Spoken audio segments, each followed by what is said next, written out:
خان صاحب نے اس کی بڑی تنقید کرتے رہے. بہرحال شہباز شریف صاحب اس کو بڑے انہوں نے ریگولرسلی کیا اور بڑا ایگریسولی اس کو پروموٹ کیا پنجاب کے اندر. اب یہ فیڈرل گورنمنٹ کر رہی ہے. اس کے بارے میں کوئی بنیادی تنقید آتی تھی کہ یہ laptop doesn't get you a job, یہ آپ کو وہ نہیں دیتا, جاب نہیں, امپلائمنٹ اپرچونٹی نہیں دیتا. بڑے سیریس ڈاؤٹس ہیں اس اسکیم کے, لیپ ٹاپس کے. مجھے نہیں پتا یہ شہباز صاحب کو اور نواز صاحب کو اتنی کیوں شوق ہے یہ لیپ ٹاپس کا. فرینکلی اس کی وجہ میں آپ کو بتا دوں. پنجاب کے اندر ایک ادارہ ہے جو شہباز شریف صاحب نے بنایا ہے, پنجاب انفارمیشن ٹیکنالوجی بورڈ. زبردست, they doing a great job. میں خود دیکھ کے آیا تھا, پوری بریفنگ لی, دیکھا. اور ایک ایسی میٹنگ بھی تھی جہاں نوجوان طبقے کے لوگ آئے ہوئے تھے پرائیویٹ سیکٹر سے, انٹریکشن کرنے کے لیے, سیکھنے کے لیے, اپنے اپنے چھوٹے چھوٹے پروجیکٹس دکھانے کے لیے. تو میں نے ان سے ایک بریفنگ سے میں نے ایک میٹنگ میں پوچھا تھا کہ بھئی کتنا فائدہ ہے آپ کو یا نہیں فائدہ. اب بات یہ ہے, ایک امبریلا آرگنائزیشن تو ہے, کام تو وہ بڑا اچھا کر رہے ہیں, مگر جس بندے کے پاس لیپ ٹاپ ہے کیا وہ آٹومیٹکلی وہ ایک آئی ٹی انجینئر بن جاتا ہے؟ نہیں. آج کل جو صورتحال ہے, یہ آپ کے جو ٹیلی فون آ رہے ہیں یہ 90% تو یہی لیپ ٹاپس ہیں. وہ ہاں ان پہ پوری وہ اینڈرائڈ ایپلیکیشن. تو لیپ ٹاپ تو مطلب ہے کہ پروگرامرز کے لیے یا وہ لوگ جو کہ اپلیکیشنز بنائیں. اب یہ نوجوان لڑکے 16 17 سال 18 سال کے یہ کوئی اپلیکیشنز تو نہیں بنا سکتے نا. تو ان کو لیپ ٹاپس دینا, یا تو آپ یہ کہیں کہ آپ انجینئرنگ یونیورسٹی میں جاتے ہیں اور جو آئی ٹی کا کورس کر رہے ہیں اور جو اسپیشلی پروگرامرز ہیں ان کے لیے آپ کوئی اسپیشل قسم کی چیز کو دیں تو پھر سمجھ آتی ہے ٹارگیٹڈ. مگر یہ جی لاکھ لیپ ٹاپ دے دینے اور وہ 35-40 ہزار روپے کا ایک لیپ ٹاپ ہے, مطلب ہے کہ یہ مجھے سمجھ نہیں آئی اس قسم کی. میں سمجھتا ہوں کہ یہ لیپ ٹاپ اسکیمز ہے ناٹ ٹیریبلی گڈ. اگر دینی ہے تو پھر ٹارگیٹ کر کے دیں ان کو جو who can actually use them. یہ نہیں کہ لوگ جا کے کیفے, انٹرنیٹ کیفے میں جا کے یا اپنے گھر میں وہ فیس بک پہ بیٹھے ہوئے ہیں اور انٹرنیٹ پہ سرفنگ کر رہے ہیں. آئی ڈونٹ تھنک اس کے ساتھ کوئی آپ کی بے روزگاری کم ہوگی یا آپ کوئی بڑی عقل کی چیزیں کرنی شروع کر دیں گے جس کے ساتھ پاکستان کی ایکسپورٹس بڑھیں گے یا نہیں بڑھیں گے.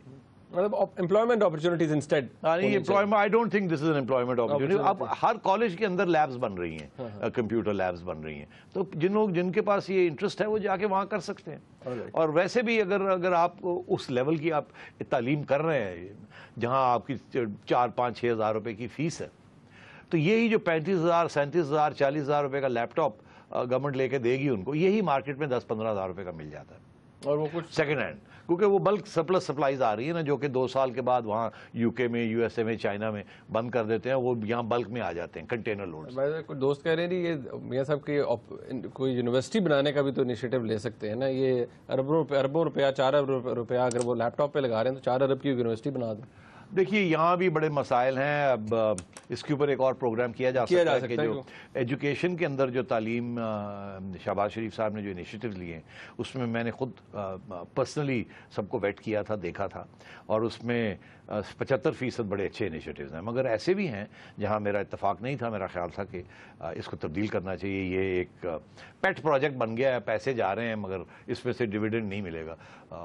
وہ پھر کسی وقت بات ہو سکتی ہے. Long term discussion. اوکے اچھا, یہ جو اینٹی ٹیررزم لا ہے اس کے حوالے سے ناظرین کچھ ڈیولپمنٹس ایسی ہیں جو اس سال کے اندر کافی تیزی سے ہوئی ہیں. پچھلی گورنمنٹ کے جب جا رہی تھی تب بھی 2 امینڈمنٹس ہوئیں اور ایک اب امینڈمنٹ ہوئی ہے جو فیڈرل کیبنٹ نے اپروو کیا. بھی وہ امینڈمنٹ انفیکٹ قانون کا حصہ نہیں بنی. میں چاہتا ہوں ایک بریف سی رپورٹ ہے, آپ یہ دیکھیں اور اس سے کتنا فائدہ ہوگا ہماری لا انفورسمنٹ ایجنسیز کو اس قانون کے پاس ہونے سے, اس پہ بات کریں گے. یہ رپورٹ دیکھیے.